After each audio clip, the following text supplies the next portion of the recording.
with a dad bod god. This guy like the blood fighter Alex Cologne, and you. Hey, this is Billy Starks. Everybody, it's the epitome of style with the smile, the human hype machine, and co-host of Oh You Didn't Know, Ryan Katz. And Well, this is your boy OG Kevin Gill from the legendary and revolutionary Game Changer Wrestling crew. You were watching Drinking at Moe's. Drink it.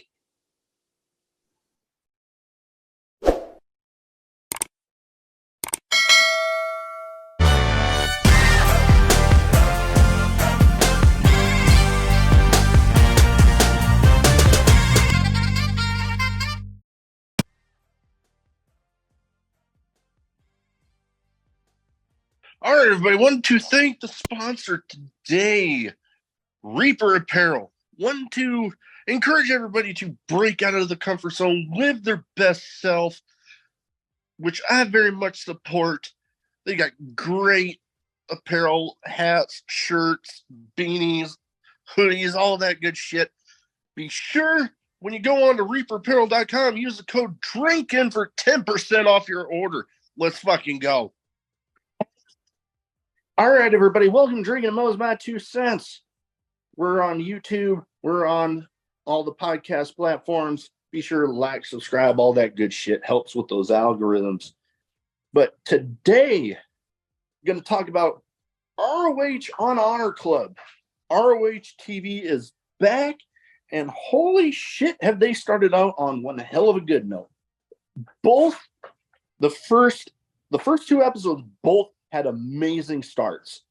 First one, we had Mark Briscoe versus Slim J. And, you know, I give Slim J a lot of crap. You know, looking like somebody from Malibu's Most Wanted, those that remember that movie. What? Entertaining character there, so I can't blame him. And I'm loving Mark Briscoe being himself, getting back out there after everything that happened with his brother. Very unfortunate. We all miss him. Second episode kicked off with one hell of a bang. Tony Deppen versus Samoa Joe for the Ring of Honor TV title. I might be wrong there. I don't know if it was a title match. I'm having a brain fart there. But if anybody knows Tony Deppen from GCW, the original ROH before Tony Khan bought it, hell of a talent there, hard hitter, going up against Samoa Joe. Damn, it was a good match. I personally loved it. Then, after the match, we have Mark Briscoe coming out and challenging Samoa Joe for the TV title, saying it's his destiny. And Samoa Joe basically saying anytime he can get in the ring with a Briscoe is a good day. So he accepts it. I am looking forward to that match. Holy shit, am I looking forward to that match. Gonna be amazing. Tony Deppen has been all over. Gonna love it. Another great match from the first episode. Zack Sabre Jr. versus Blake Christian for the New Japan TV title.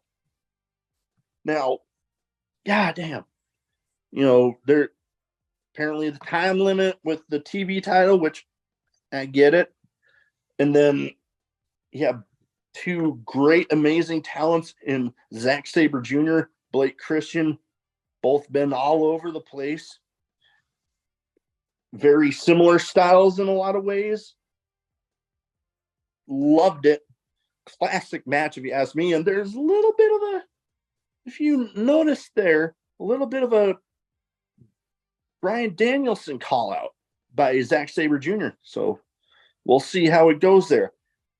And that kind of leads into one thing that I was going to say. I'm loving how right off the bat they are getting some stories going with Mark Briscoe and Samoa Joe.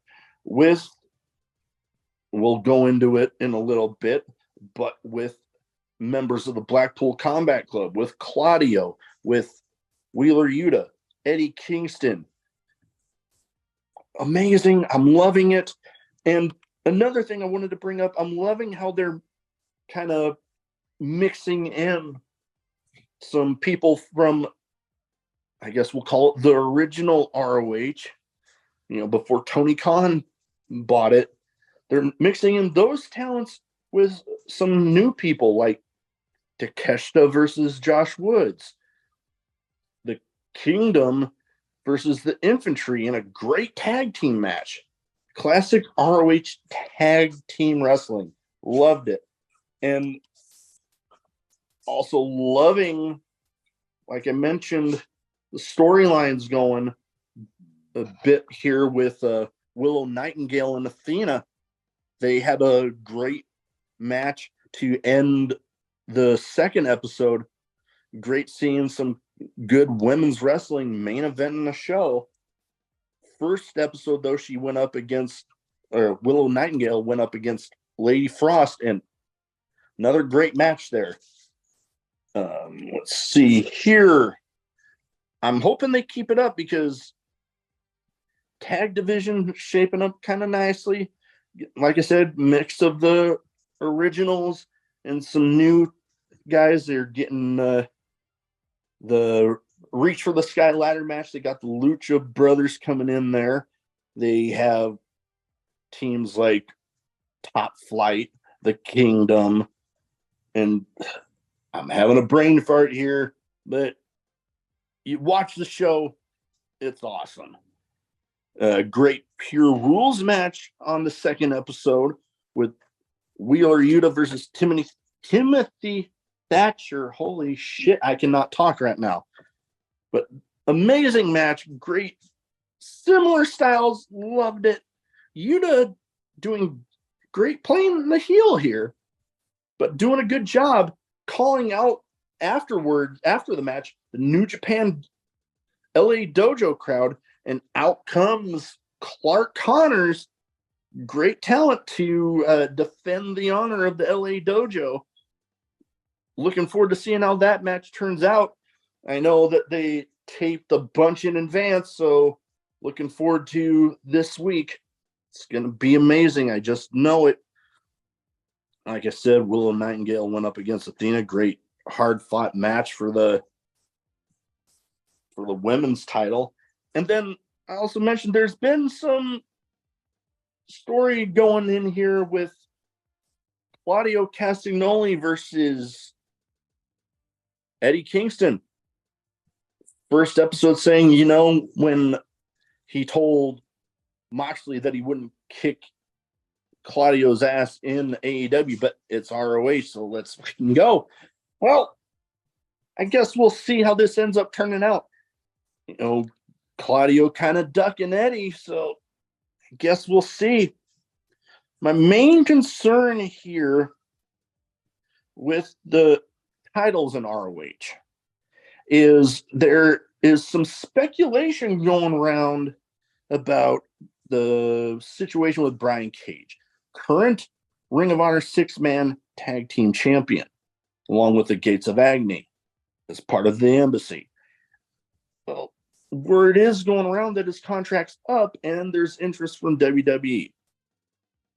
Not to say that I blame WWE at all, but that really leaves Dalton Castle and the boys.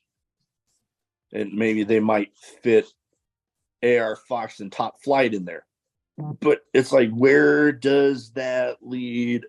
6-man tag titles, regular tag titles. Like, where's that all going to end up? But, I am highly encouraged. So far, so good for ROH on Honor Club. Hopefully they get a regular TV deal soon and, can continue the stuff with Honor Club. But we'll see. So far, like I said, I'm encouraged. That is about all for this episode. Let's fucking go.